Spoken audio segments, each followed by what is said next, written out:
മലപ്പുറം ജില്ലയിലെ number 1 jewellery majestic Jewellers. അമൃത് ഭാരത് സ്റ്റേഷനുകൾ പ്രധാനമന്ത്രി നരേന്ദ്രമോദി നാടിന് സമർപ്പിച്ചു. പദ്ധതിയിലൂടെ നവീകരണം പൂർത്തിയാക്കിയ തിരൂർ റെയിൽവേ സ്റ്റേഷനാണ് ഉദ്ഘാടനം ചെയ്തത്. ഉച്ചയോടെ സ്റ്റേഷൻ പരിസരത്തെ ചടങ്ങുകൾ ആരംഭിച്ചു. തുടർന്ന് ഓൺലൈനായി പ്രധാനമന്ത്രി നരേന്ദ്രമോദി ഉദ്ഘാടന പ്രസംഗം നടത്തി. വൻ വികസനമാണ് തിരൂർ റെയിൽവേ സ്റ്റേഷനിൽ പദ്ധതിയിലൂടെ നടപ്പാക്കിയത്.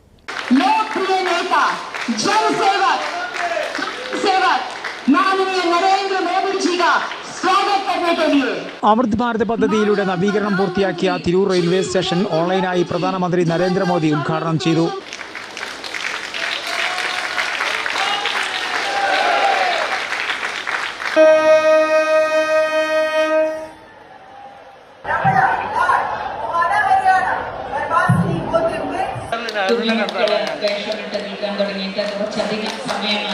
ദയവ് ചെയ്ത് 2-3 പ്രോഗ്രാമുകൾ കൂടി നിങ്ങൾ doctor Abdul Samad Samadani MP, Kurukkoli Moideen MLA, Tirur നഗരസഭാ chairperson Kedathil Ibrahim Haji, deputy chairperson Sindhu Mangalassery തുടങ്ങി നിരവധി പേർ സംസാരിച്ചു.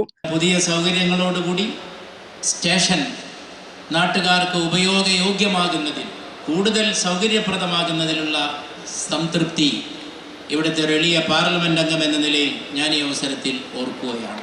സംസ്ഥാനത്തെ ആദ്യ റെയിൽവേ സ്റ്റേഷനായ തിരൂരിൽ നിർത്താതെ പോകുന്ന ട്രെയിനുകൾക്ക് സ്റ്റോപ്പ് അനുവദിക്കണമെന്നും താനൂർ റെയിൽവേ സ്റ്റേഷനും അമൃത് ഭാരത് പദ്ധതിയിൽ ഉൾപ്പെടുത്തണമെന്നും MLAയും MPയും ഉൾപ്പെടെയുള്ളവർ അഭിപ്രായപ്പെട്ടു. അമൃത് ഭാരത് പദ്ധതിയുമായി ബന്ധപ്പെട്ട് സ്കൂളുകളിൽ നടത്തിയ മത്സരത്തിലുള്ള വിജയികൾക്കുള്ള സർട്ടിഫിക്കറ്റുകൾ ചടങ്ങിൽ വിതരണം ചെയ്തു.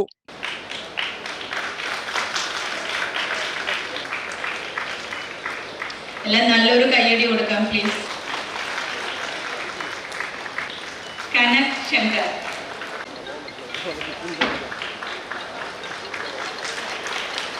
വൻ വികസനമാണ് തിരൂർ റെയിൽവേ സ്റ്റേഷനിൽ പദ്ധതിയിലൂടെ നടപ്പാക്കിയത്. 26.55 കോടി രൂപയാണ് ഇതിനായി റെയിൽവേ ചെലവിട്ടത്. ദിവസം 80 ട്രെയിനുകൾ സർവീസ് നടത്തുന്ന സ്റ്റേഷനിൽ യാത്രക്കാർക്കുള്ള കൂടുതൽ മെച്ചപ്പെട്ട സൗകര്യങ്ങളും സൗന്ദര്യവൽക്കരണവും കെട്ടിടവും പ്ലാറ്റ്ഫോമും നവീകരിച്ചിട്ടുണ്ട്. എക്സലേറ്ററുകളും ലിഫ്റ്റുകളും സ്ഥാപിച്ചു. വൈദ്യുതീകരണവും പൂർത്തിയായി.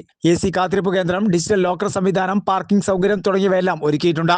ദിവസം ശരാശരി 23,623 യാത്രക്കാർ സ്റ്റേഷനിൽ എത്തുന്നുണ്ടെന്നാണ് റെയിൽവേയുടെ കണക്ക്. ഇത്രയും ആളുകൾക്ക് വേണ്ട സൗകര്യങ്ങളെല്ലാം തയ്യാറായിട്ടുണ്ട്. പദ്ധതിയുടെ തുടക്കത്തിൽ ഇവിടെ 18 കോടി രൂപയാണ് അനുവദിച്ചിരുന്നത്. പിന്നീട് അത് വർദ്ധിപ്പിക്കുകയായിരുന്നു. ഉദ്ഘാടന ചടങ്ങിൽ ജനപ്രതിനിധികളും രാഷ്ട്രീയ പാർട്ടി പ്രതിനിധികളും നാട്ടുകാരും ഉൾപ്പെടെ നിരവധി പേർ പങ്കാളികളായി.